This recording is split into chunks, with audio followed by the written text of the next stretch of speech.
everyone, and welcome to our very special New Year's Eve party.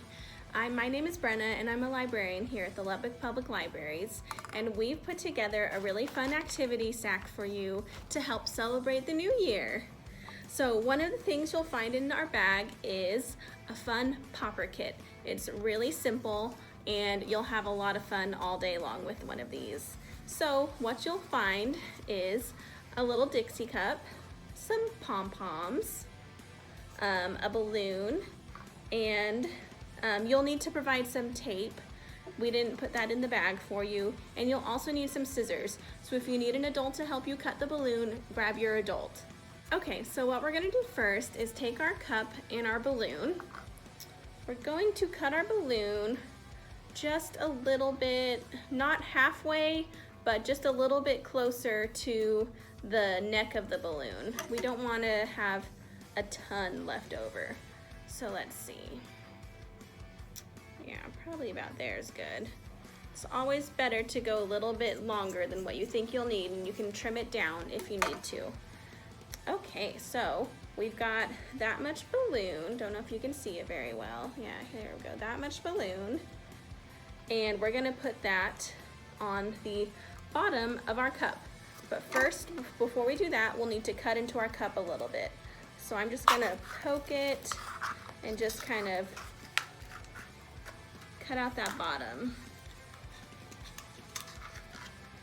Okay, so now that we have our hole cut and our balloon cut, we're gonna put our balloon around that base of the cup that we just cut. This is a little tricky, so you might need to try it a couple times before it really stays.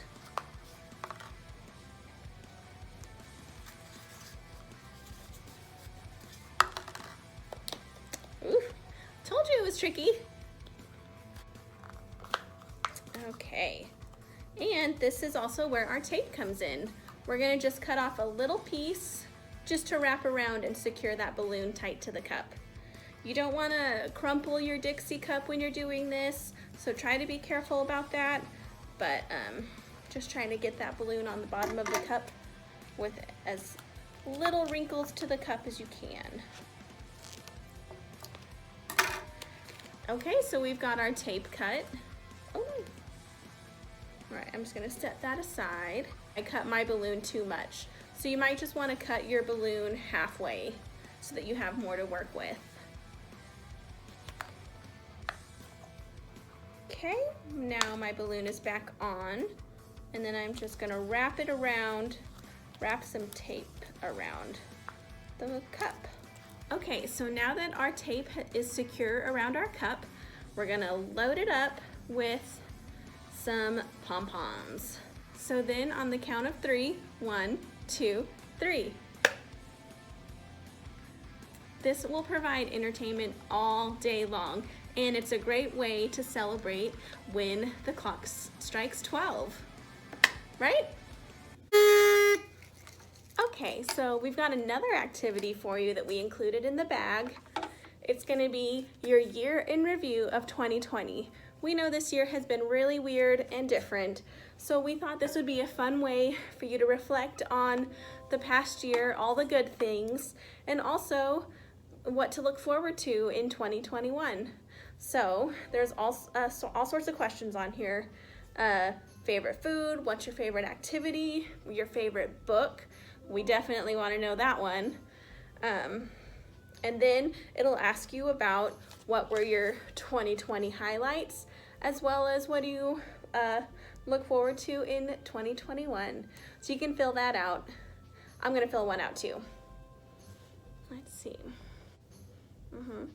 Favorite food, quesadillas. Favorite color, blue, obviously. Let's see. For me, the greatest lesson learned is how to adjust to change. The hardest thing this year, besides finding toilet paper, was probably being away from family so much. My favorite memory was probably getting to see my son learn how to crawl while we were working from home. What I loved about 2020 was finding new ways to stay connected to my friends and family. Next year in 2021, I want to learn to bake bread. I didn't get on the baking train this year like everyone else, so I want to learn how to bake bread. I want to get better at reading stories out loud for you guys. And my goal for 2021 is I want to read more books. So that's my 2020 year in review. Okay, so do you want to know what one of my favorite New Year's Eve traditions is with my family growing up? Well, when the ball drops at midnight, what is something that usually happens with that? Usually there's tons of fireworks.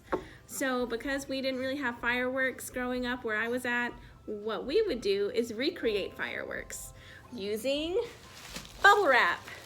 So at midnight, we'd all grab our bubble wrap and we'd stomp around in celebration of the new year, just like this.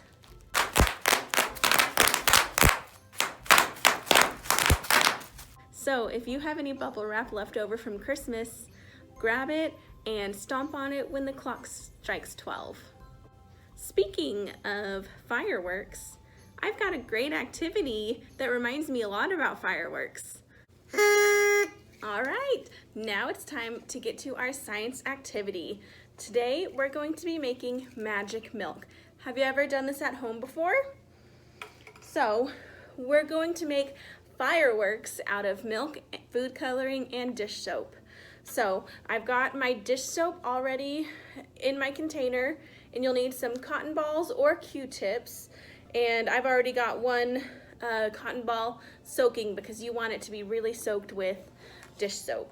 We've also got our food coloring, our cotton balls, dish soap, a tray or a glass pan, whatever kind of container will work. It's better if it's more flat rather than like a bowl.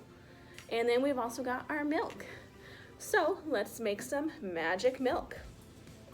First, we're going to pour some milk into our container,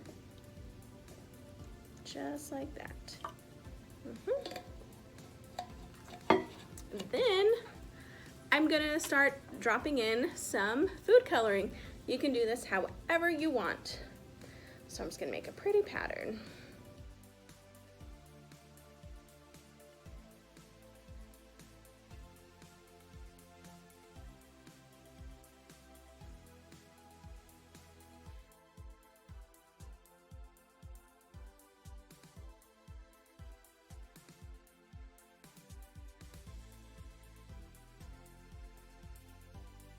Okay, so now that we've got our food coloring in the milk, we're just going to put our cotton ball right in the center.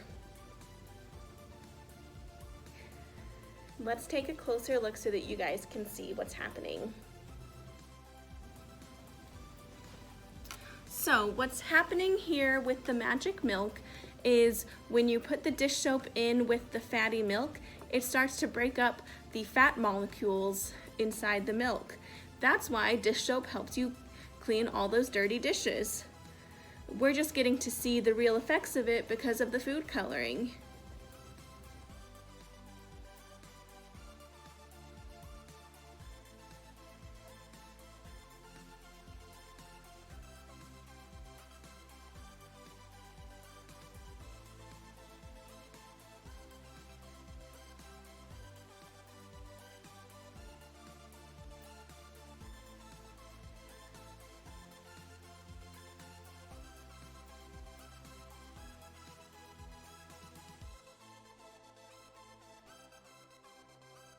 So that's how you make magic milk. And one of the fun things about it is you can try it with all different types of milk.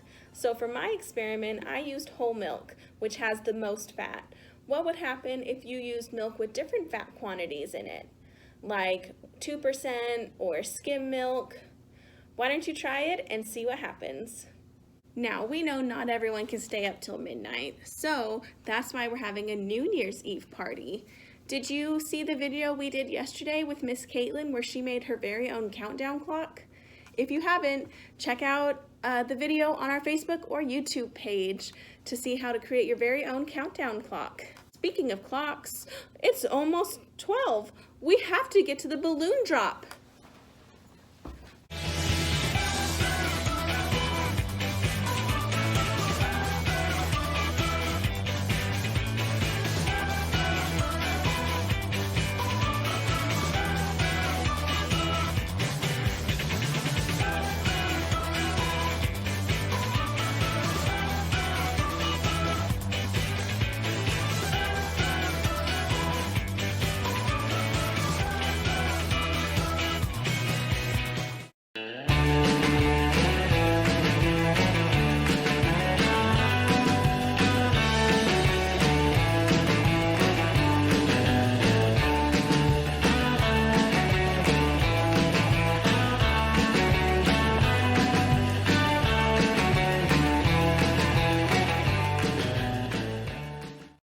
Happy New Year from all of us at the Lubbock Public Library.